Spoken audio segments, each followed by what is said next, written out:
essa aula abençoada aí, para que você possa estar participando. Então, você, aluno que está conosco nesta tarde, é muito bem-vindo aí.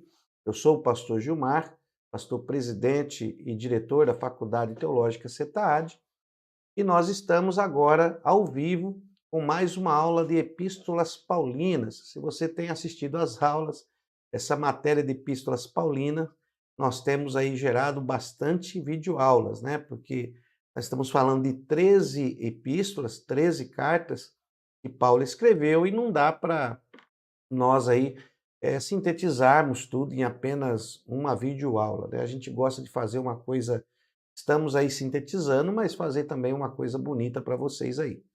Tá bom, meus queridos? Então, já estamos aqui ao vivo, você que já está conosco aí, já pode aí dar a sua participação, tá?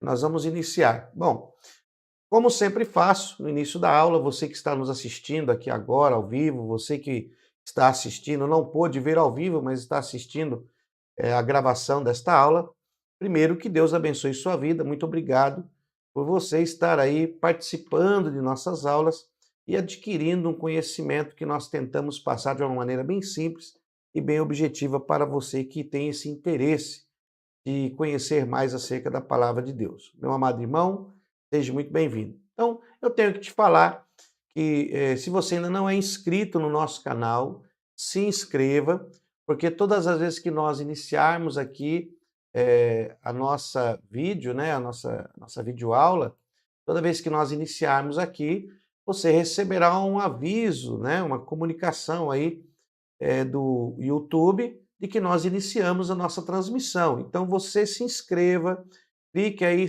ser inscrito, clique no sininho de notificações e aí toda vez que nós entrarmos ao vivo aqui em sala de aula você será notificado. Normalmente nós gravamos de segunda, quarta e sexta o curso básico às 14h30 e o curso, aliás, o curso básico às 16h30, né, 4h30 da tarde. Hoje estou entrando fora do horário, atrasei um pouco.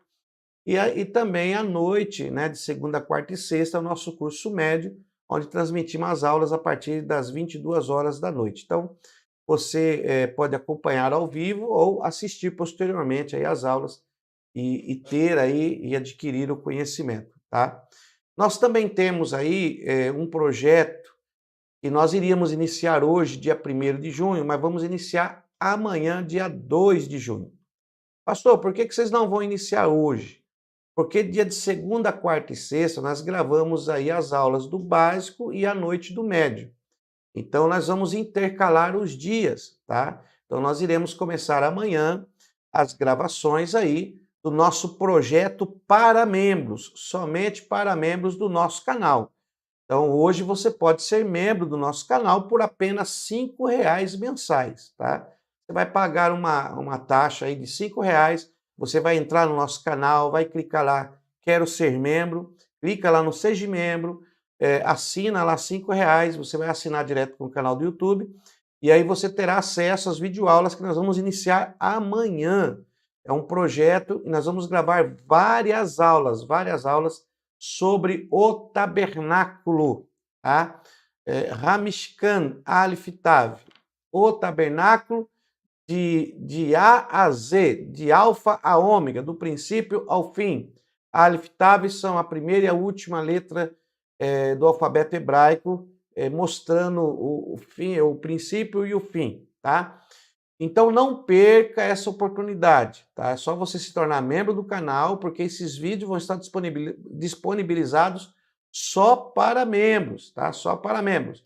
Como o nosso irmão Gilson Silva, que está conosco aí, Deus abençoe, pastor Gilson Silva, que é membro do nosso canal, e a partir de amanhã ele vai começar a receber aí a notificação que nós vamos gravar, e vamos uma matéria extraordinária, é um curso espetacular, e nós vamos abranger aí o tabernáculo do princípio ao fim. Vamos falar como foi construído, aonde foi construído, por que foi construído, o significado tipológico de suas peças, por que Deus pediu que criasse o tabernáculo. Então nós vamos entrar em muitas áreas profundas, a iniciar por onde ele foi construído, tá bom? E quem construiu, como que foi levantado. Então nós vamos abordar todos esses assuntos, vamos ver as palavras nos originais, o que significa. Então é um estudo maravilhoso que nós vamos proporcionar só para membros, tá bom? Não para inscritos, só para membros. Então hoje você pode ser membro aí do canal por R$ 5 mensais, ok? E também temos aí o membro de R$ 5, que é o membro bronze. Temos aí o membro prata e o membro ouro, tá? O membro prata irá ter o quê? Ele irá ter essas videoaulas que o membro bronze vai ter, porém, ele terá todas as aulas, será assistido, vai ter o acompanhamento aí à distância, né, por EAD, e ele vai ter esse acompanhamento até o seu bacharelado em teologia. Ele vai fazer o seu bacharel conosco. É a garantia que ele tem por ser membro aí prata do nosso canal. Então ele vai receber a sua formação até o bacharel. E o membro ouro, que já é um mantenedor da nossa faculdade, já se torna um mantenedor parceiro. Então ele terá o acompanhamento aí até o seu mestrado, tá? Nós vamos fornecer o material didático, nós vamos fornecer o material didático em PDF, tá? Vamos fornecer o material didático em PDF. Porque como será à distância, então ele vai receber o material didático em PDF. E ele vai receber todas as aulas que serão gravadas, terá acesso, não vai pagar mais nada por isso, e no final do curso receberá toda a sua certificação, credencial e histórico escolar, tá? Isso aí ele vai receber por ser membro ouro do nosso canal. E o membro ouro também terá acesso aí a muitos outros cursos que nós iremos lançar no decorrer. Nós temos aí alguns cursos que vamos lançar no decorrer deste ano, até o final do ano, muita coisa boa virá aí, tá bom? Que Deus abençoe os nossos amados irmãos.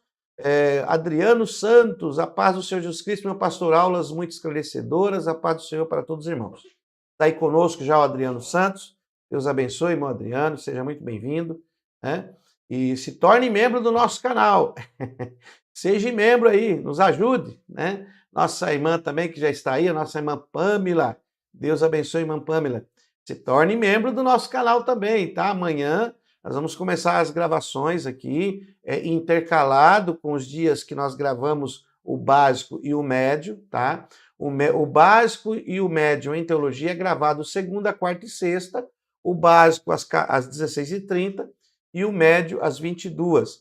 Nós vamos iniciar também o bacharel em teologia, as gravações e as videoaulas à distância, aí no finalzinho do mês de julho, tá? Então, tá chegando já o período de nós iniciarmos aí, logo, logo vamos dar início. Meus amados, que Deus abençoe a todos. Nós estamos aqui online, estamos ao vivo, são exatamente 17h10, tá? Então, eu tenho que falar isso no início das aulas, passar algumas informações para que você possa aí ter essas informações aí, tá bom? Que Deus os abençoe. Então, vamos aí continuar a nossa aula, dando sequência às epístolas paulinas, que é a matéria que você está estudando. Bom, vamos aqui para a nossa lousa, eu espero que o áudio aí esteja tudo ok, que você esteja ouvindo tudo ok aí. Então vamos lá, meus irmãos, olha, caneta, pegue aí a caneta, tá? Pega aí a caneta na mão, pega aí a sua caneta, para que você possa utilizá-la para fazer as suas anotações. Pegue o seu caderno de anotações, é o caderno que você vai usar para você fazer as suas anotações das aulas, tá? É muito bom quando você faz aí as suas anotações, porque você acaba exercitando a sua massa cefálica, o seu cérebro, você exercita ele quando você escreve e assimila melhor a matéria, tá? Eu tenho alunos que eles diziam que, pastor, eu não gosto de fazer lição, mas com o senhor aí estudando, aprendi a fazer lição de novo. Parece que eu estou em sala de aula, tendo um caderno com todas as minhas anotações. Isso é muito bom, porque todas as vezes que você faz anotação aí, você faz anotação no caderno, você acaba assimilando melhor as suas matérias aí, bom? Então é muito bom quando você faz isso aí. Tá aí a nossa irmã Marisa Graciele Cordeiro, paz do Senhor. Paz do Senhor, irmã. Deus abençoe sua vida. Tá? Então é muito bom. Então pegue aí a caneta, pegue aí o seu caderno, pegue a sua Bíblia, olha aí, pegue a sua Bíblia, para que você possa conferir, né, as passagens bíblicas, às vezes eu coloco na lousa o versículo, às vezes eu não coloco. É muito bom você ter aí a sua Bíblia, eu vou até deixar essa aqui já aberta, já abre ela em Colossenses, deixa eu colocar ela aqui, lugar que não atrapalha. Pronto, nós vamos aqui em Colossenses. Bom, meus amados irmãos, na aula passada nós falamos sobre a carta do apóstolo Paulo aos Colossenses, né? Nós paramos sobre Paulo, que ele orava para que os irmãos filipenses fossem cheios, cheios, para que eles fossem abastecidos. E aí, Paulo escreve que eles fossem cheios do pleno conhecimento da sua vontade, né? Toda sabedoria e entendimento espiritual. Está aqui em Filipenses, no capítulo 1, Colossenses, desculpa, está aqui em Colossenses, capítulo 1 e o versículo 9, né? Essa marcação aqui está errada, tá, irmãos? Considera aqui, ó, tá marcando Filipenses, mas não é Filipenses, tá? É Colossenses. Aqui é a pressa aí na hora, eu estava preparando a aula e na pressa é um erro ortográfico meu mesmo, tá?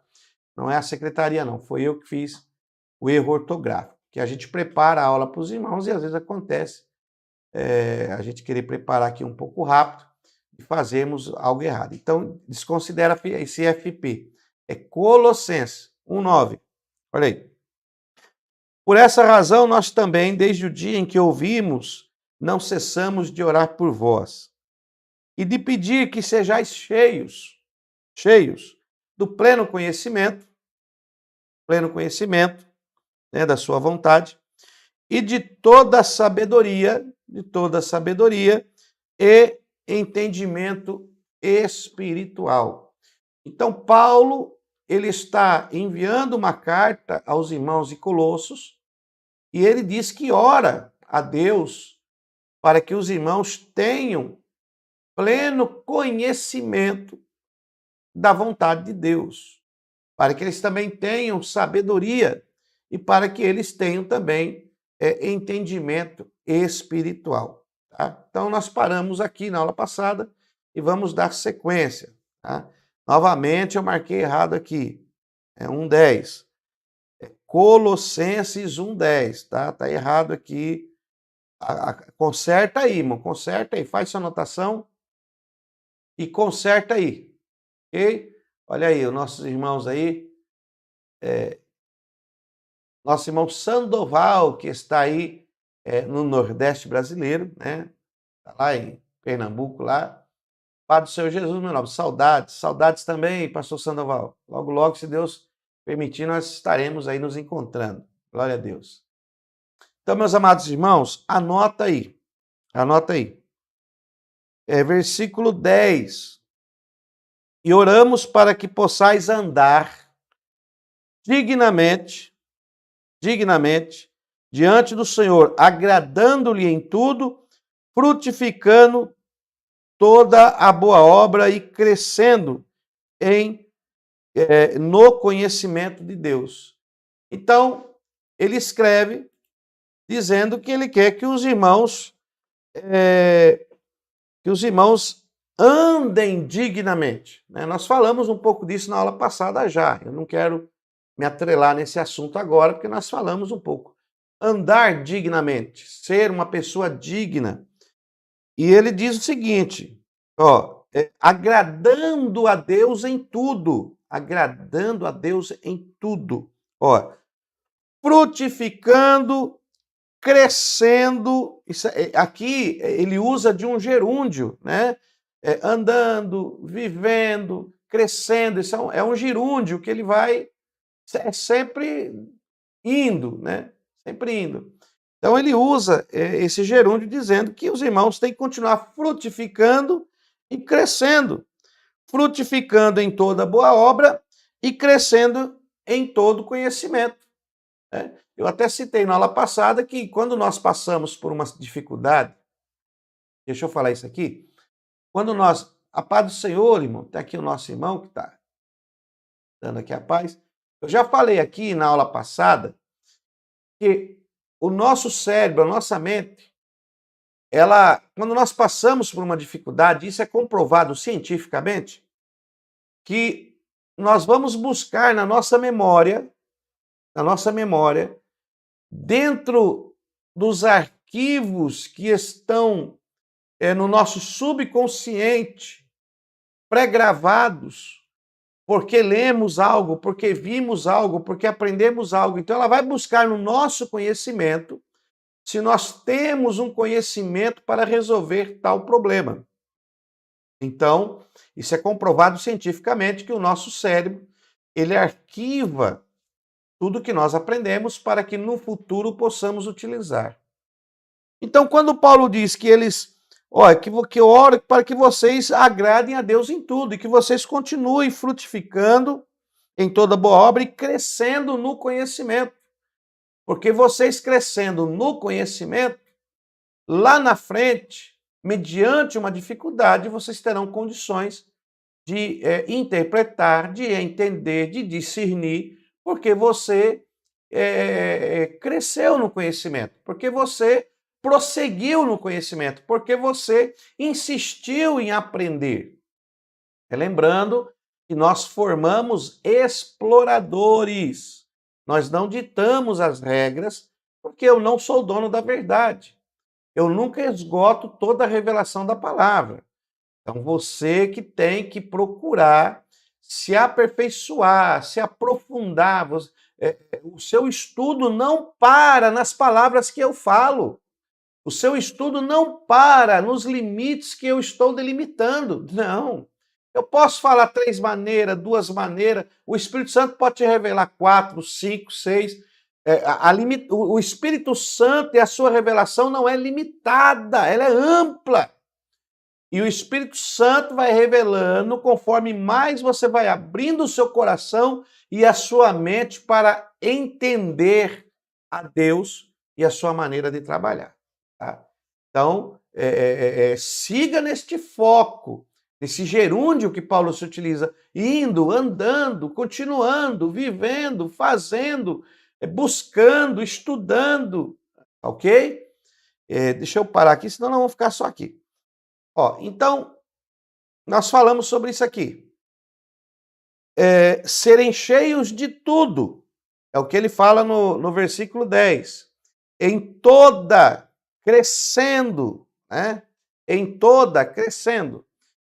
No capítulo 2 da carta aos Colossenses, vamos aqui para o capítulo, tem muita coisa aqui para falar, mas eu estou sintetizando aqui para você entender, tá?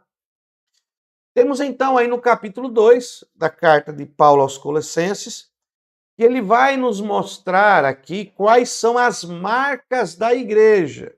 Né? O que é uma marca? Bom, quando nós estudamos antropologia, nós aprendemos que o caráter do cidadão, o caráter do homem, o caráter do ser antropo é a marca que fica. É aquela marca que visualiza as características daquele que convive com outra pessoa. Então, quando você começa a ter convivência, você conhece o caráter, porque ele vai deixar uma marca na sua vida. E dependendo da marca que ele deixa, essa marca que eu estou dizendo, não é uma marca literal, mas é uma marca no sentido de convívio,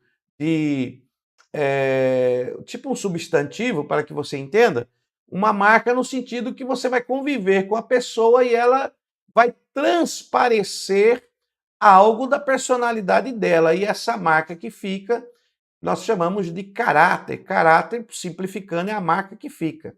Tá? Então, o caráter ele só tem 2 maneiras, ou ele é bom ou ele é mau.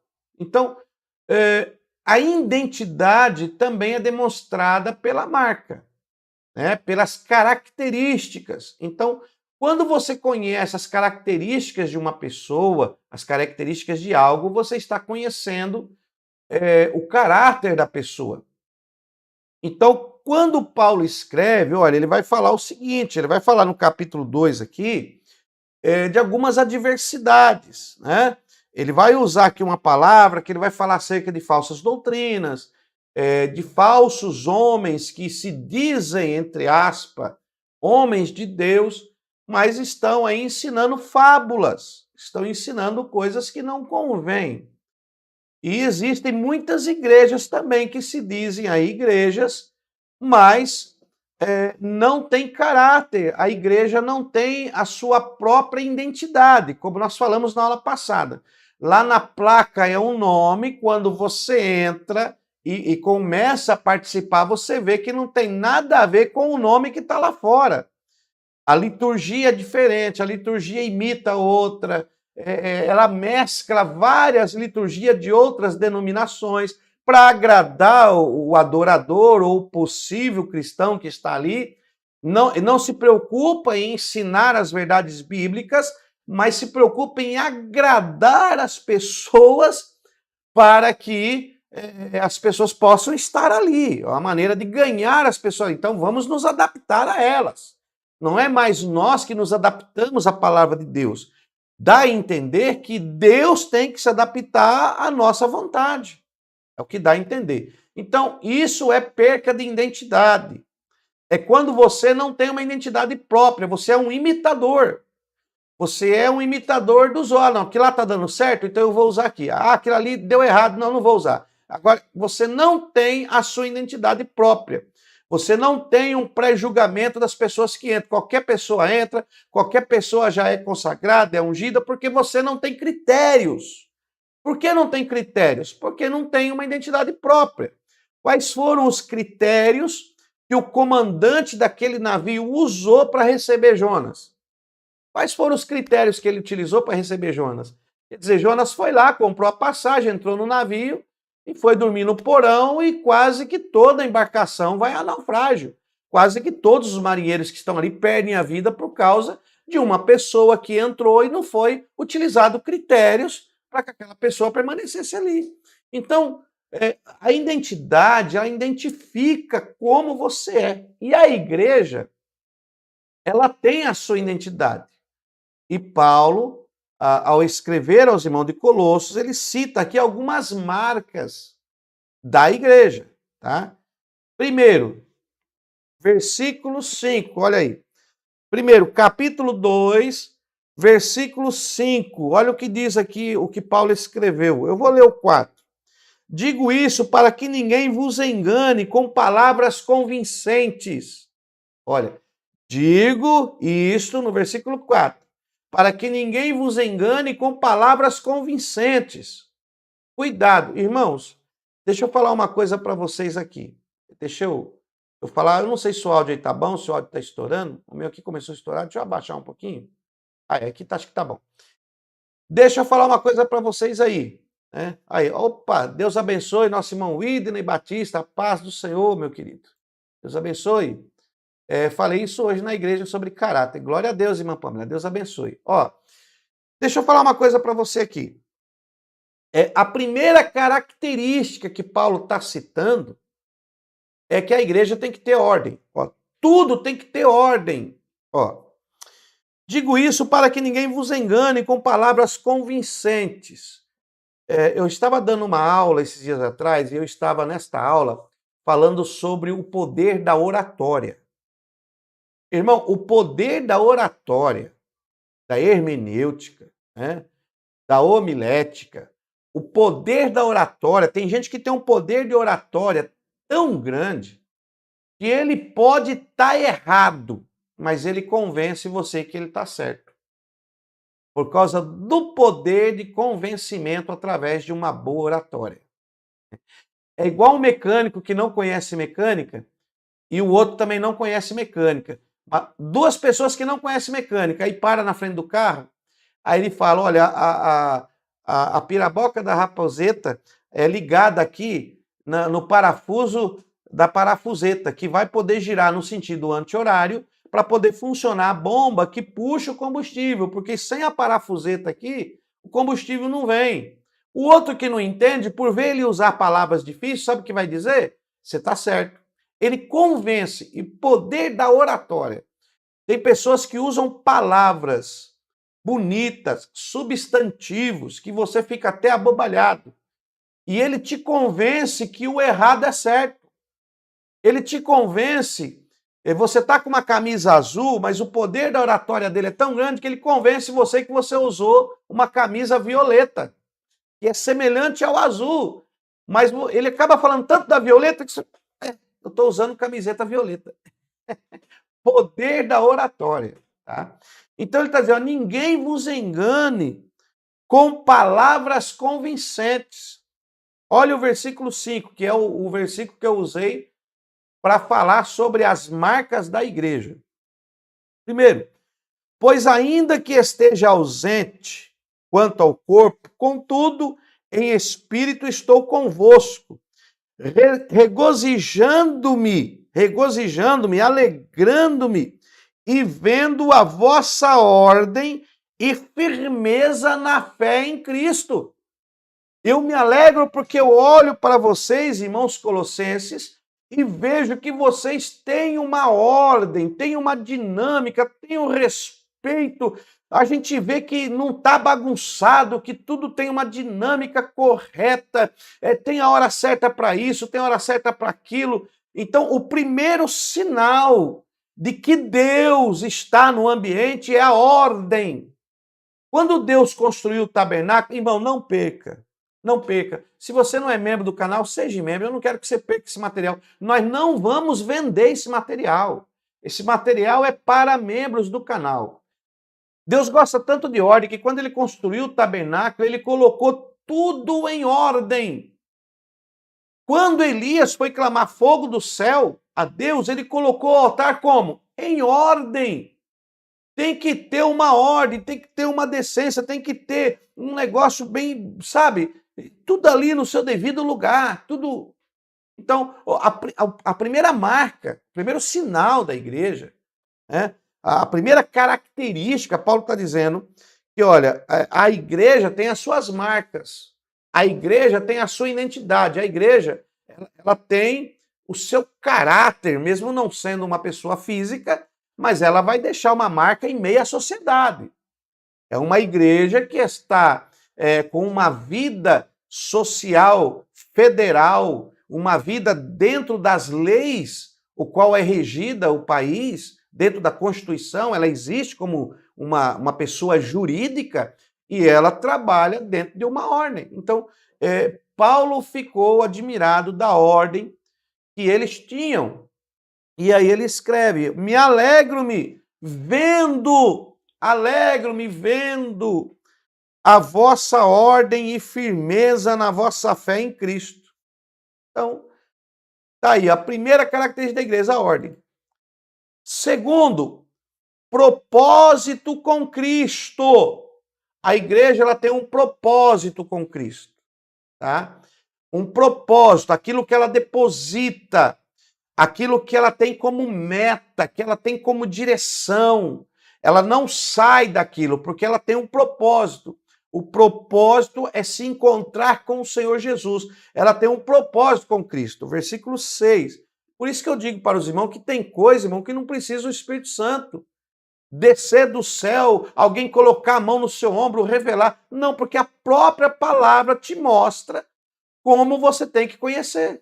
Então nós temos aí, no versículo 6, vou ler para você. Olha aí. Portanto, nós estamos em Colossenses capítulo 2, tá? Então, capítulo 2, verso 6. Olha aí, anota aí. Portanto, assim como recebestes de Cristo Jesus, o Senhor, assim também andai nele. Não é Jesus andar na igreja, é a igreja que anda em Jesus. Andai nele. Jesus é o caminho. Então, esta igreja, o propósito dela é Cristo. O propósito não é ganhar dinheiro. O propósito não é ser igreja rica. Quando você entra numa igreja e você vê que ela está voltada só a fins financeiros, irmão, sai fora. Sim, eu sei que a igreja precisa. Eu estou falando quando a igreja tem isso como objetivo principal. Quando essa eclesia, essa reunião de pessoas, tem por objetivo principal as questões sociais e esquecem as questões cristocêntricas.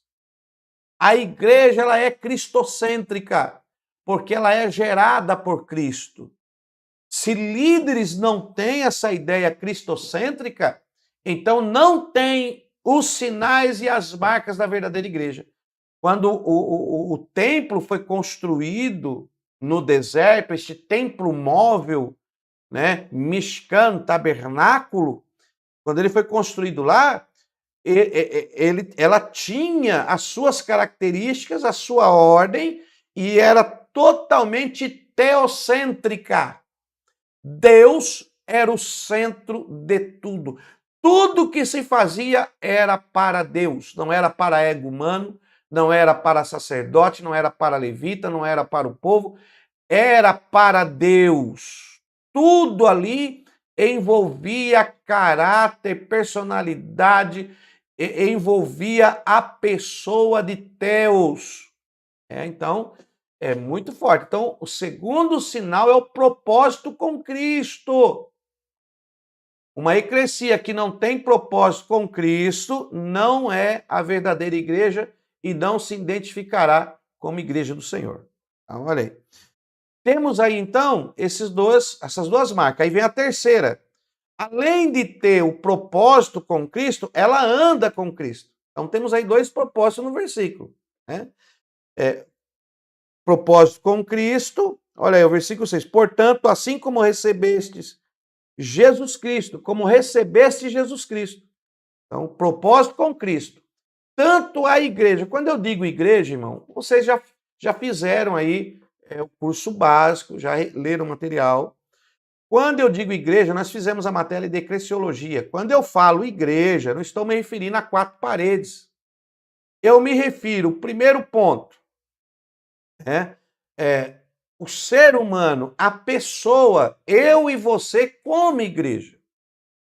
E em segundo plano, a eclesia. A reunião, os que saíram para fora e se reuniram em um lugar como igreja. Então, e aí nós temos essa reunião que hoje o Estado reconhece, desde que ela tenha a sua personalidade jurídica. Então, a igreja hoje, essa reunião, para ter alguns direitos sociais dentro da sociedade, ela então tem a sua vida jurídica, como juridicamente falando, que aí ela pode ter todos os direitos preservados por lei, como essa eclesia espiritual que está se reunindo pela palavra de Deus. E aí, aqui no nosso Brasil, essa reunião ela é inviolável segundo a Constituição, porque está se reunindo como igreja e ela está dentro dos padrões exigidos entre uma sociedade. Então você tem que entender, se você não souber separar a igreja individual da igreja coletiva, aí fica difícil você entender algumas coisas na palavra de Deus, tá ok? Então separe igreja coletiva e igreja individual. Então vamos lá. Essa igreja individual, ela tem um propósito com Cristo. Eu e você temos que ter um propósito com Cristo. E a igreja coletiva também tem que ter um propósito com Cristo. A igreja individual, eu e você, tem que andar em Cristo. E a igreja coletiva também tem que andar em Cristo. Deu para entender? Então vamos lá, o terceiro sinal, a terceira marca da igreja. Quarto, a igreja, ela tem que ter raízes em Cristo. Raízes, firmada. E é que Jesus diz na sua palavra, né?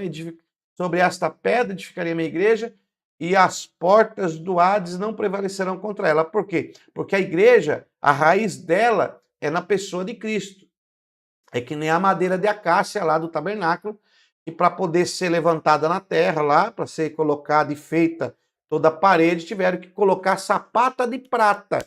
Prata é redenção. Teve que ficar na sapata de prata porque as madeiras não podiam ficar em contato com o solo. Ela ficava em contato com a prata e a prata fazia a comunicação, o contato no solo. Então elas ficavam assim. Então o que acontece? As raízes de Cristo, tá? As raízes é Cristo. Olha aqui, versículo de número 7. Ó, arraigados e edificados nele. Arraigados e edificados nele, né? E confirmados na fé, assim como fostes ensinado. Então, enraigado nele, em Jesus. A nossa esperança é Cristo e acabou, irmão. Você não está enraizado na igreja, você não está enraizado numa instituição, você não está enraizado em um pastor, em um membro, não. Você não está enraizado em uma pessoa, você está enraizado em Cristo. Por isso você não é abalado. Agora existe a igreja coletiva que também tem que estar enraizada em Cristo. Tem igrejas aí, irmãos, que os presidentes manda, desmanda, é o dono de tudo, ele cai em pecado, a igreja é a sua empresa. A igreja não é empresa, irmão. A igreja, ela é a noiva do Cordeiro, ela é uma instituição que está regulamentada para receber a eclesia, para se reunir e para adorar a Deus. Mas quando ela deixa de ser uma reunião eclésia, então aí, meu irmão, sai fora. As marcas da verdadeira igreja. Então, muita gente, pastor, qual é a igreja verdadeira? É aquela que está enraizada na palavra. Se não estiver enraizado na palavra, e Paulo está vendo, Paulo está escrevendo, dizendo, eu vejo que vós sois igreja do Senhor. Paulo está dizendo, eu vejo as características de igreja em Colossos. Eu vejo quão vocês estão enraizados em Cristo. Oh, glória! Quando a pessoa enxerga aí essas raízes. Olha aí. Temos aí 5, outra marca, né? As marcas da igreja. Crescendo em ação de graça. Tá? Aí vamos para o capítulo 3. Crescendo em ações de graça. Eu não coloquei aí o versículo, mas você pode colocar aí, tá? Coloca aí. No mesmo versículo 7. É o finalzinho do versículo 7, ó. Enraizados, edificados nele, confirmados na fé. Assim como foste ensinados, crescendo em ações de graças. Então, são as marcas da igreja. Paulo cita essas marcas. E aí nós temos, então, no capítulo 3, onde ele vai falar aqui, ó, no capítulo 3, deixa eu virar aqui a página. No capítulo 3, ele vai falar sobre as evidências, né? As evidências de uma verdadeira igreja. Então, nós vemos aqui na carta de Colossos, nós aprendemos muito. Paulo ensina como identificar uma igreja que não é a igreja verdadeira, uma igreja que não é e não faz parte dos princípios para ser a noiva do Cordeiro. Nossa, aqui, a cada aula que eu dou, parece que já vira mensagem, meu irmão. Eu não estou querendo pregar. Eu estou apenas lhe mostrando algo que está nas cartas, né? Mas acaba quase virando mensagem aí. Mas vai pegando o que é bom, faz a sua anotação aí. Bom, dentro das evidências da igreja, aí temos os deveres domésticos, tá? Que está no capítulo 3. Então, no capítulo 3, nós temos aqui, do versículo 1 até o versículo 17, nós encontramos as evidências da igreja. Eu não enumerei, irmão, porque aqui Paulo fala de 11 evidências. 11 evidências da verdadeira igreja. Então, eu não vou falar porque eu não vou pregar aqui, eu tenho que sintetizar, mas faz a anotação, aí você procura as evidências, tá? Você começa aí no versículo 1, olha, portanto, se fostes ressuscitado com Cristo, olha aí, buscai as coisas que são de cima. Primeira evidência da igreja, ela busca as coisas que são de cima e não as coisas que são de baixo. Você está numa igreja, meu irmão, que só olha o material, só olha aqui, irmão, se você não dá o dízimo, você não serve. Olha aqui, o dízimo é dinheiro, é isto, arrecada, só suga, pega a ovelha e vai passando a maquininha arrancando a lã, só arranca a lã e não dá o alimento, não cuida, não zela, não tem trabalhos sociais, né? Meu irmão, ó. Então, primeira evidência já está logo aqui no versículo 1. Tá? Segunda evidência já aparece no versículo 2. pensai nas coisas que são de cima. Então, primeira evidência, ela busca. Segunda evidência, ela pensa. Primeira evidência, buscar. Segunda evidência, pensar. Nas suas reuniões, quais são os projetos que surgem? Nas uniões da eclesia, quais são os projetos? É para agradar o povo? Qual é o projeto? É para enriquecer?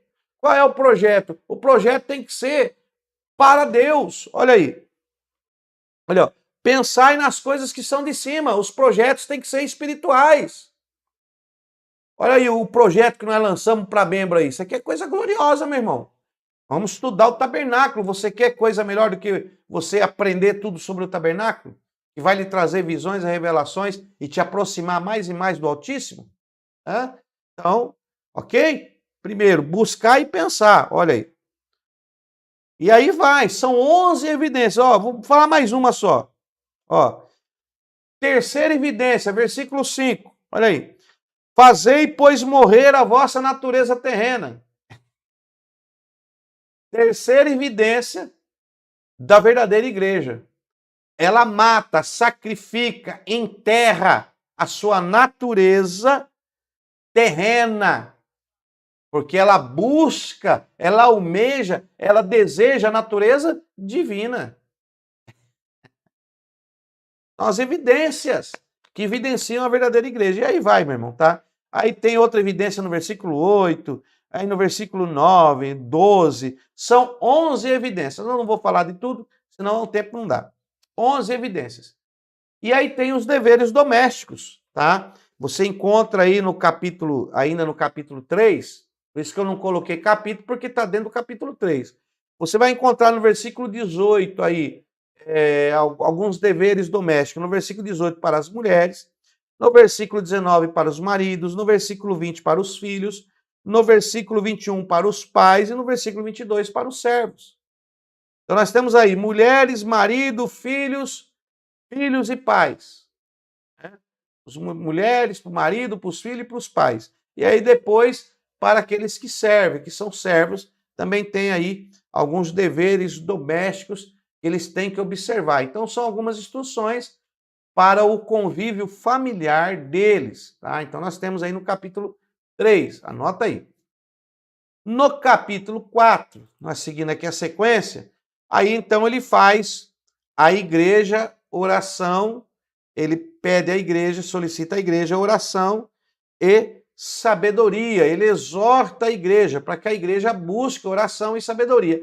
Perceba que nessa carta para os irmãos de Colosso, Paulo está dando uma instrução como eles continuarem tendo os sinais e as evidências de Cristo nas suas reuniões. Então é coisa muito maravilhosa isso aqui, quando você aprende quais são os sinais, as características, e se você for aplicar essa carta do apóstolo Paulo hoje, meu irmão, que reunião que seria, hein? Gloriosa, tá? Então temos aí no capítulo 4, onde ele fala sobre isso, vai dar aí as suas saudações finais, né? E aí nós temos então o encerramento aí desta carta aos Colossenses. Aí nós vamos então na carta de Paulo, que ele escreve aos irmãos tessalônicos, né? A carta aos Tessalonicenses. Já estou aqui com a minha Bíblia. Tira aí, já estou aqui com a minha Bíblia. Aos irmãos Tessalonicenses. Esta carta, que é a primeira carta aos Tessalonicenses, tá? Acredita-se que, na verdade, essa carta aos Tessalonicenses seja a primeira carta escrita por Paulo das suas 13. Tá? Nós não estamos seguindo a ordem de escrita, apesar que acho que eu coloquei uma tabela sobre as escritas, mas nós não estamos seguindo a ordem da escrita. Nós estamos seguindo a ordem que nós encontramos na Bíblia, como estão posicionadas e organizadas na Bíblia, tá? Então, nós estamos aí na carta aos Tessalonicenses e dentro dessa organização nós temos aí a carta que foi escrita aos irmãos de Corintos. Está aí o nosso irmão Roberto, está aí o nosso irmão Roberto, né? É novo aí, já ele é nosso membro aí do canal. Que Deus abençoe nosso irmão, ele é novo, começou agora, que Deus abençoe, está conosco aí na nossa aula. Deus abençoe, seja muito bem-vindo aí, nosso irmão que acabou de se tornar membro do nosso canal. Amanhã vai começar aí o material para os membros, hein? Cada aula, os irmãos vão receber aí as videoaulas. Posteriormente, eu vou disponibilizar uma pasta para os membros para acessarem todos os meus rascunhos, tá? Todos os meus rascunhos da preparação da aula, PDF, porque o livro desse material tabernáculo, ele vai sair no final das gravações, porque eu quero colocar tudo o que acontecer, tudo que nós fizermos, eu quero colocar tudo no livro, tá? Então, os irmãos se preparem aí. Então, acredita-se que essa carta que Paulo escreveu, a primeira Tessalonicenses, foi a primeira carta que ele escreveu aí, e ele escreveu quando ele estava na cidade de Corinto, aí no ano 49 a 50 depois de Cristo. Essa igreja ela foi fundada na segunda viagem missionária com Silas. Nós vemos isso lá em Atos, capítulo 17, no versículo do 1 ao 10, você vai ver lá isso aí, tá bom? No capítulo 1, vamos lá. No capítulo 1, ele traz aqui uma recomendação e ele fala que nas suas orações ele traz a lembrança, tá? No capítulo 1, quando você lê aí, ó, no versículo de número 2, sempre damos graças a Deus por todos vós. 1 Tessalonicenses, capítulo 2, Bíblia aberta aí, irmão. Eu ia colocar o versículo aqui, mas se eu colocar aqui, você não vai abrir sua Bíblia. Abra sua Bíblia aí. 1 Tessalonicenses, capítulo 1, versículo 2. Sempre damos graças a Deus por todos vós, fazendo menção de vós em nossas orações. Então, ele diz que ele lembra nas orações, ele lembra dos irmãos, faz menção deles. A oração de Paulo era bem grande, que ele orava pelos colossenses, pelos os irmãos que estavam em Efésios, pelos tessalonicenses. Paulo era um pastor espetacular, né, irmão? Então temos aí, ó. Versículo 3, ele traz a lembrança, a obra da fé. Então ele sempre lembrava a obra da fé. Olha, versículo 3, eu deixei aí, peraí. Versículo 3, ó, lembrando-nos sem cessar da obra da vossa fé. Então ele lembra da obra da fé, ó.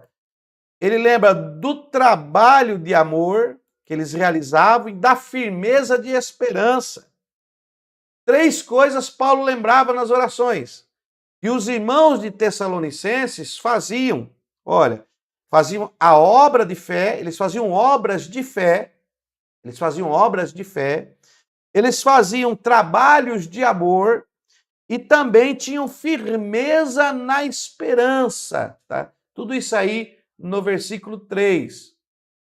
O que trazia a lembrança do apóstolo Paulo, as 3 realizações da igreja de Colossos, de Tessalonicenses, a igreja tessalônica. Nessa primeira carta ele faz menção. Essa primeira carta que ele escreve aqui, ele elogia muito os irmãos tessalônicos, tá? Olha aqui. Então nós temos aí, no versículo 4, ele lembra dos 3 trabalhos que eles realizavam, da obra da fé, do trabalho de amor, da firmeza de esperança que eles tinham. E no versículo 4 ele fala, reconheço a eleição dos tessalônicos. Ele reconhece que eles eram eleitos de Deus. Olha, realmente, vós sois eleitos de Deus. Olha aí. Reconhecendo, versículo 4, reconhecendo, irmãos amados de Deus, a vossa eleição. Quer dizer, Deus realmente vos elegeu. Deus realmente vos constituiu como igreja, como representantes da palavra. Então, Paulo lembra do trabalho que eles fazem nas suas orações, ele traz a lembrança, o trabalho que eles fazem, e também traz o reconhecimento. Então, aquela igreja, ela mostrava o que ela era e ela era reconhecida pelo que ela fazia. Olha que coisa linda isso aqui, hein? Olha que é linda. E aí nós temos então, no versículo 6, ele ainda cita, né, que eles são imitadores de Paulo e do Senhor, que eles imitavam Paulo e o Senhor. Olha aí. Vós vos tornaste nossos imitadores e do Senhor. Versículo 6. Recebendo a palavra em muita tribulação, com alegria, alegria do Espírito Santo. Quer dizer, se recebe a palavra em meio a tribulações, em meio a lutas, dificuldades, mas recebem com alegria. É igual aquele irmão que a casa está caindo, mas ele vai lá na eclesia, na reunião, ouve a palavra, recebe, sai alegre, confiando em Deus, mesmo que tudo esteja difícil. É a verdadeira oração de Abacuque, né? Ainda que a figueira não floresça, que não haja fruto na vide, que é o fruto da oliveira minta, todavia eu adorarei ao Senhor, o Deus da minha salvação. Então, isso mostra Paulo reconhecendo que eles, mesmo diante da dificuldade, eles ainda processam as mesmas práticas. Quando diz assim, imitador, irmão, não é falar, não. A gente imagina, está imitando um homem. Não. É ter as mesmas realizações, ter a mesma prática, tá? Mesmo sendo pessoas diferentes, porque nenhuma pessoa é igual a outra, mas nada impede que eu tenha a mesma prática que Jesus teve, que eu tenha a mesma prática que Paulo teve. Se eu sinto que aquela prática é boa, que aquela prática traz edificação, por que não ter a mesma prática se traz edificação para o corpo de Cristo? Então, Paulo reconhece isso neles, né? Paulo reconhece isso neles. Olha aí. Nossa, né? Então, Paulo reconhece isso neles aí, tá? Então, é isso que nós estamos falando aqui. É isso que eu estou dando a vos entender aqui, né? Dessa carta de Paulo aos irmãos de Colossos, tá? Porque para mim falar sobre a cidade, o que ela era, isso aí você vai no Google aí, você pesquisa aí, cidade de Colossos, onde ficava. Eu não quero trazer informação, eu quero trazer coisa que vai servir para o seu enlevo espiritual, para que você possa aplicar, para que você possa se aprofundar, para que você, como explorador, possa adquirir mais conhecimento ainda. E eu tenho que sintetizar isso aqui também, né, irmão? Porque coisas mais profundas aí nós vamos ver lá no médio bacharel. Aí lá no médio bacharel nós vamos nos aprofundar, que são mais aulas. E essa aula, essa matéria já está dando muito vídeo aula aí. Vamos correr aqui. Vamos correr. Então ele vai falar sobre isso. E aí no versículo 7 ele ainda fala que eles são o exemplo para os fiéis. Imagine, irmão, você ser um exemplo para quem já é fiel. Quer dizer, a pessoa já é fiel e você serve de exemplo para quem é fiel. É isso que Paulo cita dos irmãos de Colossos. Olha aí, no versículo número 7. Olha, de maneira que fostes exemplos para todos os fiéis na Macedônia e na Acaia. Vocês aí de Colossos, vocês estão sendo exemplo. Olha, quando essas pessoas da Macedônia, da região da Macedônia, da região de Acaia, quando elas ouvem falar da igreja de Colossos, dos irmãos de Colossos, dessa reunião de Colossos, essa eclesia, eles têm vocês como exemplos. Olha que coisa linda aí. Vamos continuar aqui, mano. Tá? E aí ele diz no versículo 8, no capítulo 1, ele vai citar que não tem necessidade de falar nada para eles. Olha, não tem necessidade de eu falar mais nada, porque vocês são um exemplo, vocês realmente são cristocêntricos, vocês realmente prezam a palavra, vocês realmente, a prática de vocês é uma prática sadia e espiritual, né? Vê a diferença um pouco da igreja lá que nós falamos anteriormente, né? Então, os tessalônicos, olha a diferença da igreja dos irmãos de Colossos lá. Então, não tem necessidade de se falar mais nada. Não tem necessidade de falar mais nada. Paulo cita isso aqui, tá bom? Então, vamos lá. E aí ele ainda vai falar, no versículo 9, da conversão que eles têm, uma conversão exemplar. Essa conversão exemplar, irmãos, não é a maneira que eles aceitaram Jesus. É como eles passaram a viver depois que aceitaram Jesus. Depois que se renderam aos ensinamentos de Cristo, como eles passaram a viver, ou seja, mudaram as suas práticas, mudaram sua maneira de viver, mudaram sua maneira de ser. Olha aí, versículo 9, olha aí o texto, eu vou ler. Pois eles mesmos anunciam de que forma fomos recebidos entre vós.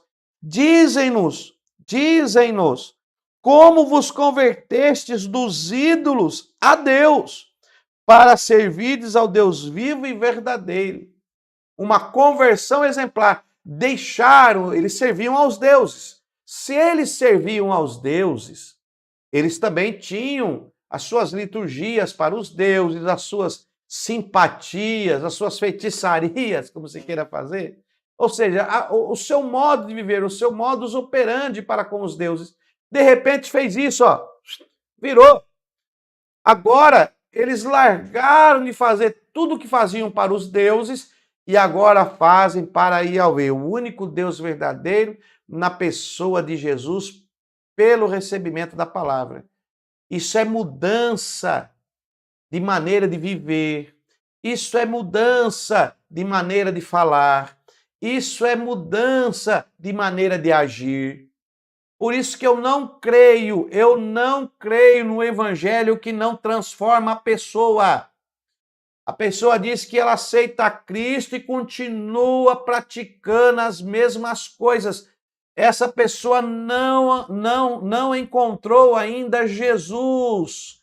Se ela continua nas mesmas coisas erradas, ainda falta ter um encontro verdadeiro com o Senhor. Ainda não recebeu a transformação de Cristo. A verdade é essa. E tem muitos dizendo-se cristãos, porque cristão é imitador de Cristo, meu irmão. Tem muitos dizendo cristãos e estão vivendo nas mesmas práticas da feitiçaria, nas mesmas práticas pagãs. Então não houve conversão, ok? Não houve conversão. Houve apenas aí um acerto, um comodismo. Não, eu vou ficar por aqui. Agora o cantor disse que é crente para poder entrar no mundo gospel, mas não houve a conversão. Não houve a conversão. A conversão verdadeira é a pessoa, ela tem mudanças de hábitos. Por exemplo, você mora no Brasil. Aí você vai para a China. Eu vou fazer dois extremos. Você mora aqui no Brasil, você vai para a China. Aqui no Brasil tem os seus costumes. Quando você chega lá na China, você tem que mudar a sua maneira de viver, né? Porque você vai ter que se adaptar aos costumes de lá. Então houve uma mudança. Coisas que você fazia aqui, meu irmão, lá você não vai fazer. Por quê? Porque você aderiu aos costumes daquela nação. Então, se eu venho para Cristo, eu tenho que me aderir aos costumes da nação, eu tenho que me aderir à palavra de Deus. Eu não posso praticar o que eu praticava antes de Cristo e praticar depois de Cristo. Então tem que haver essas mudanças aí. Consegue me entender nesta aula? Estou conseguindo passar para você isso aí? Que tem que haver essas mudanças? Tem que haver essas transformações? Então vamos lá, vamos continuar aqui. Nessa primeira carta também, nós encontramos no capítulo 2. No capítulo 2, no versículo 14, ele vai até citar que os irmãos tessalonicenses ali eram dignos de nota. Ele vai citar aqui, ó. Pois vós, irmãos, vos tornastes imitadores das igrejas de Deus em Cristo Jesus, que estão na Judéia. Sofrestes de vossos próprios conterrâneos, o mesmo que eles sofreram dos judeus. Ó, vocês, deixa eu dar uma nota aqui, porque vocês vos tornastes imitadores das igrejas de Deus em Cristo Jesus que estão na Judéia. Vocês estão fazendo igual às igrejas de Cristo da Judéia. Mesmo encontrando as barreiras e dificuldades que muitos tiveram aí, né, que sofreram dos judeus, que sofreram aí dos judaizantes, mas vocês são um exemplo. Então ele vai falar sobre isso, né, lá, e é uma coisa gloriosa isso aí, tá? Ele vai fazer menção. No capítulo 3, eu estou andando um pouco, mas senão não dá tempo, então eu estou só dando uns pontos para você. No capítulo 3, ele cita ter enviado Timóteo até a Tessalônica para poder confortar e exortar os irmãos. Então nós temos aí, no capítulo 3, no versículo 2, onde ele cita: enviamos Timóteo, nosso irmão, ministro de Deus, e nosso cooperador no Evangelho de Cristo, para vos confortar, vos exortar acerca da vossa fé. Então, eu não preciso eu falar nada, só mandei aí o irmão Timóteo para estar convosco, e Timóteo foi para lá, para Tessalônica, para poder exortar e consolar os irmãos. Agora, Timóteo vai lá, permanece um tempo, olha aí no versículo 6 e o versículo 8, né? Do versículo 6 a 8, no capítulo 3, o 6 a 8. Quando Timóteo retorna para Paulo em Roma, ele traz boas notícias acerca da igreja de Tessalônica. Ele vai lá, passa com os irmãos, e quando ele volta, olha aí, versículo 6. Vindo, porém, agora Timóteo de vós para nós, trouxe-nos boas novas da vossa fé e amor. Contou-nos como sempre tendes boa lembrança de vós, desejando muito ver-vos, como nós a vós também. Por essa razão, irmãos, ficamos consolados acerca de vós, em toda a nossa aflição e necessidade pela vossa fé, pois agora vivemos, se estáis firmes no Senhor. Então, Paulo se alegrou com a notícia que Timóteo trouxe. Timóteo foi lá, foi bem recebido, viu o trabalho que eles realizavam e falou: olha, Paulo, o negócio lá é fenomenal, o negócio lá é bacana, os irmãos lá, eles estão de parabéns. Tá? Então, temos aí o retorno de Timóteo, e aí no versículo 10, Paulo fala que deseja ir lá ver os irmãos, né, depois de uma notícia dessa, uma igreja abençoada, e no capítulo 4, então, ele cita, né, ele vai citar alguns aspectos aí, vivendo para agradar a Deus. Então, ele vai falar sobre isso, tá? No versículo 3, como viver para agradar a Deus. Então, ele fala, olha, vivendo para agradar a Deus. Vocês estão vivendo para agradar a Deus. Aí, versículo 3, para a vossa santificação. Então, você agrada a Deus para a vossa santificação. Versículo 3, olha aí. Esta é a vontade de Deus, para a vossa santificação, que vos abstenhais da prostituição. Então, ele vai citar agora como viver para agradar a Deus. Tendo santificação. Como ter essa santificação? Olha aí. Abster da prostituição, controlar o corpo, desejos desenfreados, não pode ter desejos desenfreados, não pode oprimir e enganar irmãos, tá? Não agir assim rejeita o próprio Deus. Então Paulo vai dizer o seguinte, Paulo vai escrever para eles assim: para se santificar, primeiro passo, tem que se abster da prostituição. Segundo passo, tem que controlar o corpo. Você tem que ter controle sobre o seu corpo, sobre os desejos da carne, matar a natureza carnal. Tem que se controlar realmente. Tem que tirar da sua mente os desejos desenfreados, tá? Porque o inimigo, ele trabalha na mente. Olha que nós falamos na aula passada sobre nisso pensar e ocupar a sua mente, as 8 peneiras da mente, as 8 coisas que o cristão tem que pensar. Né? Então, na aula passada já falamos sobre isso. e não oprimir e nem enganar os irmãos. Não pode oprimir os irmãos e nem enganá-los. Tá? Se você não agir assim, se você não cumprir com isso, se você não utilizar dessas 4 maneiras para santificar Deus, olha, se não agir assim, rejeita o próprio Deus. Então você está rejeitando a Deus. Você não está sendo imitador de Cristo, você está rejeitando a Cristo. Ok? Olha aí, vamos ver aqui. Também no capítulo 5, para nós encerrar aqui a primeira carta, no capítulo 5 da primeira carta aos Tessalonicenses, ele faz menção da vinda do Senhor, tá?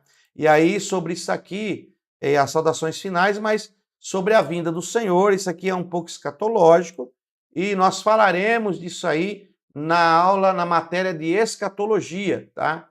Porque Paulo, ele, depois dele confortar os irmãos, falar sobre, na sua primeira carta, acerca dos irmãos que estão de parabéns, então ele vai trazer ali uma interpretação, uma palavra escatológica sobre ele faz menção da vida do Senhor e ele vai falar sobre isso aí, tá? Então, nós vamos estudar essa parte dessa carta em escatologia, tá? Que é a última matéria aí do nível que nós vamos fazer, ok? Então, nós vamos ver isso lá. E aí temos então a segunda carta dos Tessalonicenses. Já está acompanhando com a Bíblia aberta aí? Segunda carta dos Tessalonicenses. Mantenha aí a sua Bíblia aberta, acompanhe o trabalho, mantenha aberta a sua Bíblia aí. Então vamos lá. Segunda carta aos Tessalonicenses. No capítulo 1, ele faz orações, né, que o nome do Senhor Jesus seja glorificado nos irmãos tessalônicos. Então ele faz menção, tá? Na primeira carta, ele elogiou bastante os irmãos, e na segunda carta, ele já começa direcionando orações aos irmãos, aqui no versículo 12, onde ele faz isso.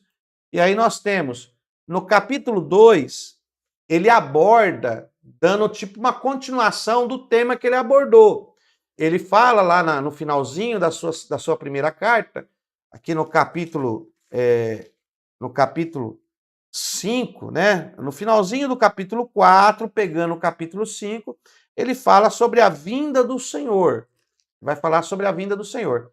E aqui nessa segunda carta, ele vai citar então aqui no capítulo 2 acerca do anticristo, tá? Ele vai fazer aqui no versículo número 6 até o versículo aqui 13, ele faz uma projeção profética da vinda do anticristo.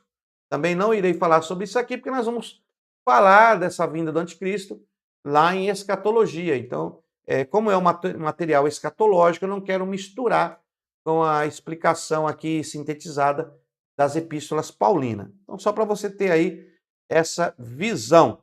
E aí, no capítulo 3, ele vai falar sobre alguns preceitos, né, algumas ordenanças diversas a respeito do irmão, daquele camarada que anda desordenadamente, que precisa aí ser cuidado, que precisa ser lapidado, e ele vai falar algo sobre isso aí na sua segunda carta aos irmãos tessalonicenses. Bom, e aí nós finalizamos aqui, vamos para então a nossa carta aí de Paulo, né? Então, a nossa carta aqui é a Timóteo, quando ele escreve aí a Timóteo. Eu já adiantei tudo aqui, eu apertei aqui, ele foi direto. Vamos por aqui. Então temos aí a carta de Paulo a Timóteo, né? É isso mesmo? Aqui é. Então temos aí a carta de Paulo a Timóteo. Tá? Paulo escreve essa carta para Timóteo, né?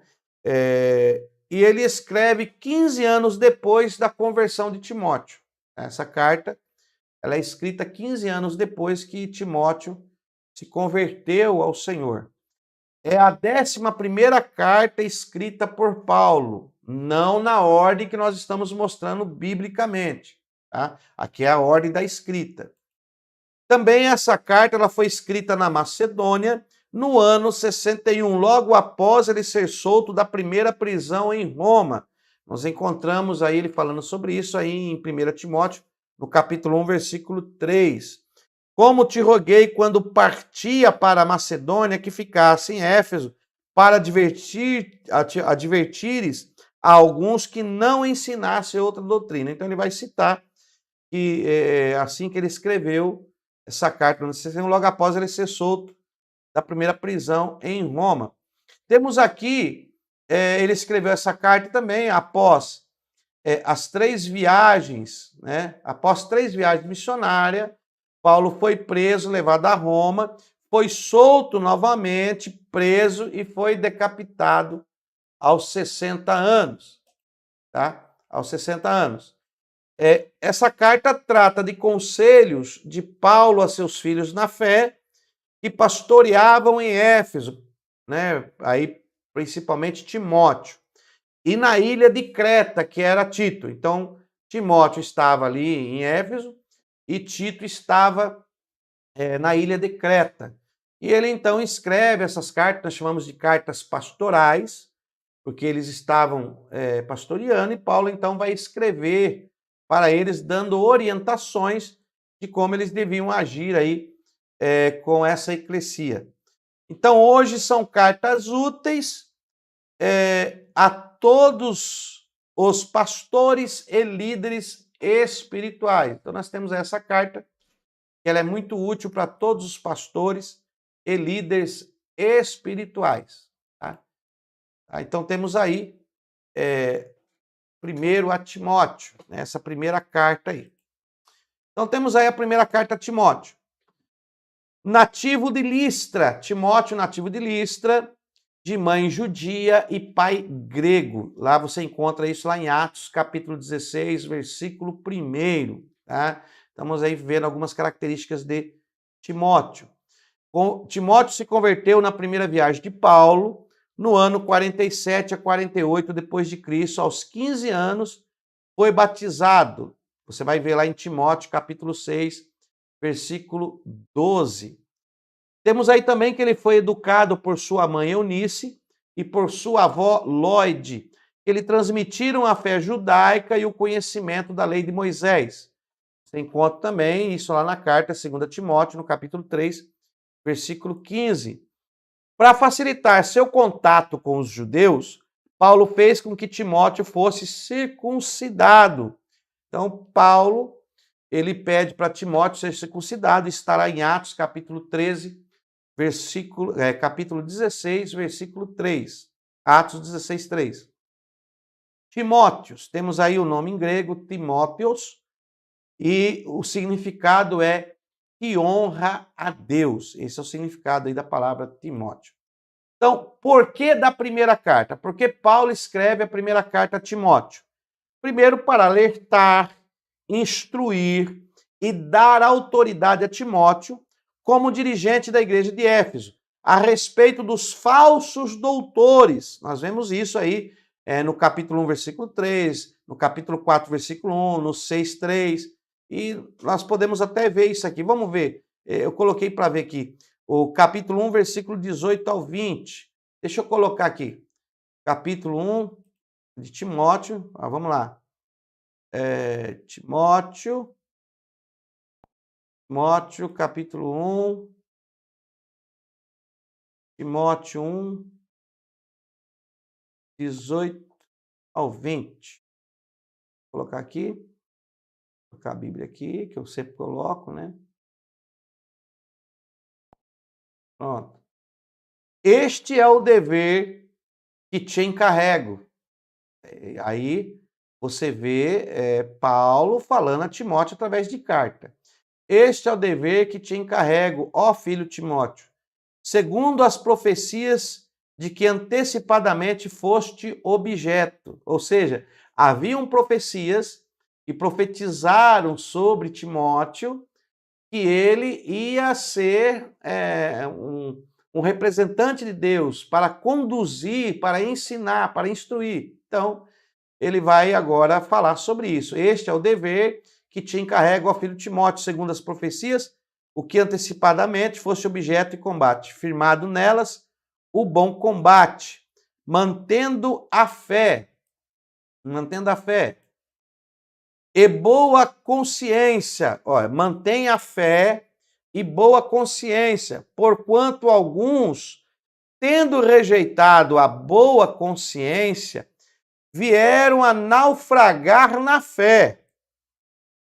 E dentre esses se contam Himeneu e Alexandre, os quais entreguei a Satanás para serem castigados a fim de não mais blasfemarem. Paulo está dizendo, cuidado com algumas pessoas que você irá encontrar aí, né? Cuidado com algumas pessoas que você irá encontrar aí, que abandonaram a fé, como 2 aqui já abandonaram, e eu também já entreguei eles a Satanás, já não está mais sobre os meus cuidados, né? Larguei eles para lá.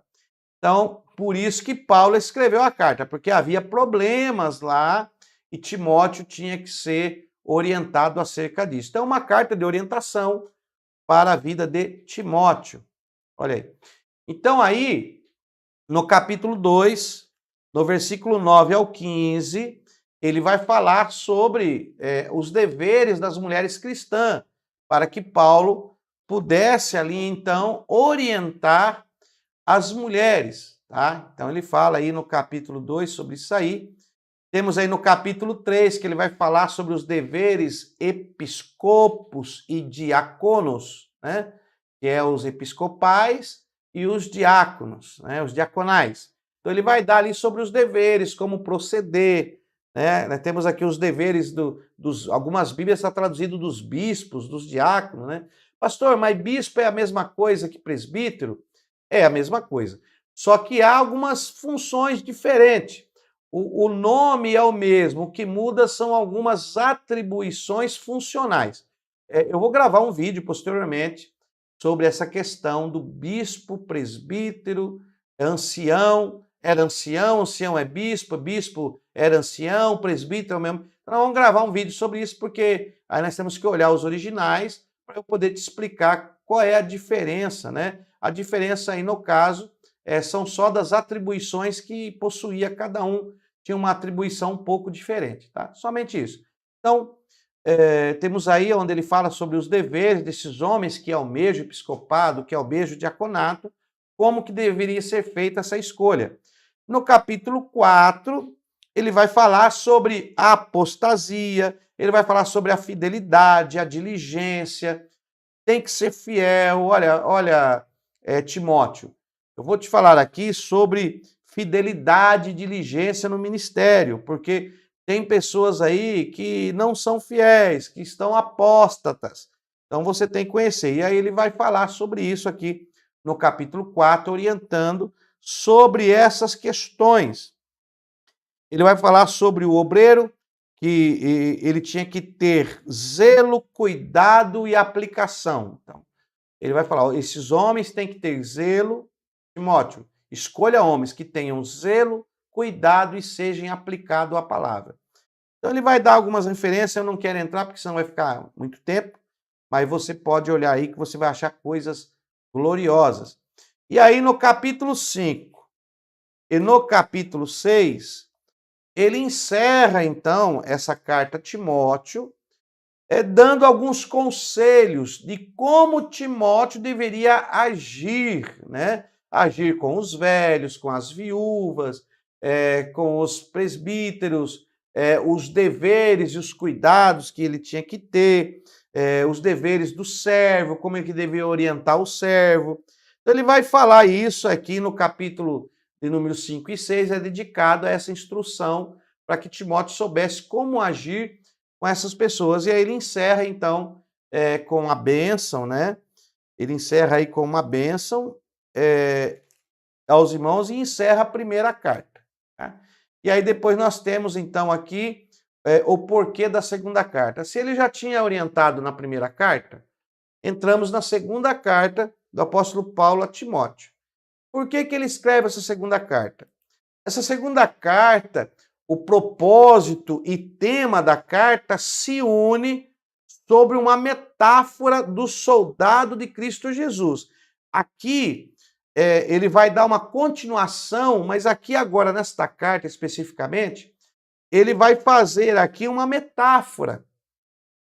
E dentro dessa metáfora, ele vai usar a simbologia de um bom soldado de Cristo, para que Timóteo pudesse entender e aplicar, sabendo discernir isso para com a igreja. Então ele vai falar aqui, nós temos aqui a conduta desse soldado, que deve ser de lealdade sobre qualquer circunstância. Então ele fala, olha Timóteo, o soldado, ele tem que ser leal sobre qualquer circunstância. Ele deve demonstrar uma conduta, tá? Deve demonstrar aí uma conduta abençoada aí. Deixa eu pegar aqui, irmão, que eu estou sentindo que as letras não estão aparecendo perfeita para vocês aí, né? Deixa eu ver se eu consigo melhorar aqui. Aí, ó. Agora sim, agora tá bom. Agora tá perfeito. Agora tá igual aqui que eu tô vendo aqui, tô vendo que está sendo transmitido de outra cor, olha. Então a conduta desse soldado deve ser a lealdade sobre qualquer circunstância. Deve demonstrar uma conduta. Como que deve ser essa conduta? Então, a conduta deve ser, no capítulo 1, exemplar. São 4 condutas. Cada capítulo é uma conduta que esse bom soldado de Cristo deve ter. Então, no capítulo 1, exemplar. Ok? No capítulo 2, corajosa. Tem que ter coragem. No capítulo 3, tem que ser firme, tem que ter firmeza. Tem que ser firme na sua maneira de agir e ser. E em quarto, no capítulo 4, tem que ser fervorosa. Então, essas são as condutas. Então, esses 4 capítulos aqui da segunda carta, ele fala sobre essas condutas do bom soldado Jesus. Ele está falando sobre qual é a conduta daquele que se torna ministro, daquele que se torna obreiro, daquele que se torna agora um líder, daquele que vai se tornar um exemplo para os demais. Deu para entender?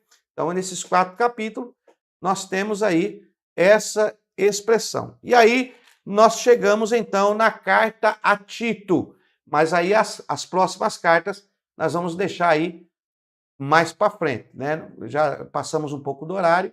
E eu quero, nesta aula, falar aqui sobre um assunto que a nossa irmã Pamela, né, está aí, ela solicitou para nós, que ela falou sobre o anel de teologia. Ela falou assim, pastor, fala sobre o anel de teologia. Então, nós queremos dedicar agora aqui para falar um pouco sobre isso aqui. Tá? Irmãos, o que é um anel? Show. O anel de teologia, ele é como se fosse um anel de formatura. Ele é um anel de uma pessoa que cursou uma faculdade, uma pessoa que cursou a escola, que cumpriu com os requisitos curriculares para ter uma formação, né, uma formação educativa, tá, e teológica. Então, quando uma pessoa coloca um anel no dedo, ela compra um anel, esse anel representa que ela se formou na matéria, é uma pessoa habilitada para aquilo que o anel representa, tá? O anel, ele é representado pela cor da pedra do anel. Tem anel hoje, tem um anel de formatura para advogado, tem anel de médico. Então, normalmente, quando a pessoa é um médico, ela se formou na faculdade, ela compra o anel e usa o anel como símbolo, como sinal de que ela é uma pessoa formada, uma pessoa estabelecida, uma pessoa que é habilitada dentro da área da formação, tá? Então esse anel, ele representa a formação acadêmica de quem o usa. Né? O anel não é pecado, tá? Se você tem uma formação acadêmica, se você cursou a faculdade e tem o seu certificado registrado, tem o seu número de registro reconhecido, né, dentro do Ministério de Cultura e Ensino ou na RDA, que é a nossa Biblioteca Nacional do país, se você tem um registro que comprova a sua certificação, porque uma coisa, irmão, é um certificado emitido, outra coisa é um certificado registrado, é diferente, tá? É a mesma coisa eu te dar uma carta dizendo, olha, você pode habilitar, você pode dirigir. Outra coisa é o Detran te dá um documento registrado com o número de registro que pode ser consultado. Quando algo é registrado é porque ele pode ser consultado, que ele tem a fonte daquilo. Tá? Então você cursa uma faculdade, você cursa uma escola séria, o seu certificado tem que ter um registro. Você tem que ter um número de registro. Ou você tem o número de registro dentro da instituição que você se formou, ou você tem o número de registro dentro de uma instituição nacional. Né? Por exemplo, você fez lá o curso no Instituto A, mas o Instituto A, ele registra interno nele. Você tem o registro lá do Instituto. Se o Instituto amanhã ou depois deixar de existir, o que acontece com você? Você perde o seu registro? O seu registro será válido? O Instituto deixou de existir. E aí? Hoje, a nossa faculdade, eu posso emitir um registro interno da nossa faculdade, mas nós preferimos e achamos por bem fazer um registro público, de ordem pública, dentro de uma instituição nacional, para ele ter o reconhecimento e que o aluno possa pesquisar e ter o seu registro aí, porque mesmo se nós deixarmos de existir, o seu certificado ele é registrado, então ele tem um registro. E esse registro não se apaga, ele vai permanecer. Okay? Então, o anel, né, falando da questão do anel, o anel ele é isso, ele simplesmente representa o grau de formação acadêmica que você possui. Tem pessoas que têm o anel no dedo, mas ele não tem a sua formação acadêmica que deveria ter. Então, essa pessoa ela está sendo mentirosa. Ela está usando de falsidade ideológica. Porque o anel é um anel de formatura que identifica que ele se formou dentro daquela matéria. Então, nós temos aí anel de advogado, anel de médico, tem anel de profissão, tem anel de mecânico, tem anel que identifica o que a pessoa é.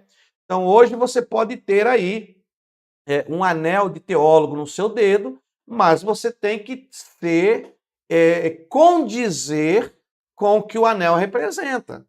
Tá? Esse anel, até a irmã, a faculdade dá o anel? Não, esse anel não é dado, tá, irmão? Esse anel tem um preço. Tem um preço, porque esse anel ele é banhado a ouro, né? Ele é banhado a ouro, tem um valor. Então, o aluno que adquire para sua formatura, ele pode adquirir o anel e passar a ter. Agora, se você quiser adquirir o anel, depois você entra em contato com a secretaria e vê como que você pode adquirir e ter esse anel de formação, tá? Mas quem não pode usar anel? Pastor, quem não pode usar o anel? Não pode usar um anel de teólogo quem não tem uma formação acadêmica. Quem tem formação acadêmica, ele tem todo o direito de usar, e aonde ele for, quando as pessoas verem, vai ver, não é? Essa pessoa tem uma formação acadêmica, ela cursou uma faculdade, ela cursou um instituto, ela cursou aí uma escola séria, que lhe forneceu o registro, e ela é uma pessoa que ela tem formação acadêmica. Uma formação acadêmica diferente de um cursinho que você faz por aí, tá? Então, nós damos aqui o nosso curso, você participa, esse curso ele é registrado. Tá? Normalmente, quando se usa o anel de teólogo, é porque você conseguiu alcançar o nível do bacharelado, tá? Normalmente, quem usa anel é quem é bacharel em teologia. Então, bacharel, mestrado e doutorado. São níveis. Então, quem usa o anel é quem tem já um nível mais avançado e tem a sua formação acadêmica registrada e comprovada, tá? Então, só deixar essa palavra que a irmã nos perguntou, eu achei bem interessante, eu falei, não, na aula eu vou falar um pouco sobre isso. Então, tá bom, meus amados? Então, é isso, para isso que serve um anel no dedo de um teólogo, para o identificar que ele tem uma formação acadêmica e que ele pagou o preço por isso. Agora, do mesmo jeito que existe boas pessoas, existe más pessoas. Tem pessoas que não têm formação acadêmica e para poder usar de falsidade ideológica, se passar por uma coisa que não é, acaba pondo um anel no dedo só para dizer que ele tem formação acadêmica. Né? Às vezes a pessoa começou a estudar, parou no meio. Irmão, se você começou a estudar, parou no meio, Se você não pegou certificado, você não tem formação acadêmica, meu irmão. Não adianta, por mais conhecimento que você tenha. Uma coisa é ter o conhecimento, irmão. Entenda. Uma coisa é ter o conhecimento, outra coisa é ter uma formação acadêmica. São diferentes, ok? Então, não misture as coisas. Tem pessoas simples, pessoas que não têm formação acadêmica e têm um conhecimento invejável, têm uma oratória, uma etimologia, têm uma maneira de se expressar que é invejável. Como tem pessoas que são simples, não se expressam direito, mas concluíram formação acadêmica. Então, uma coisa não tem nada a ver com a outra, ok? Que Deus os abençoe, fiquem todos na paz do Senhor. Que Deus venha os fortalecer cada vez mais. Fiquem todos na paz e não perca a nossa próxima aula na sexta-feira. Vamos tentar fechar essas 13 epístolas para começar na matéria de número 20, né? Faltam só 5 matérias aí para nós encerrar a nossa grade curricular do básico. Lembrando que à noite, às 10 horas, temos aí de segunda, quarta e sexta a nossa matéria do médio. Deus os abençoe, fiquem na paz do Senhor e até a próxima aula no nome do Senhor Jesus.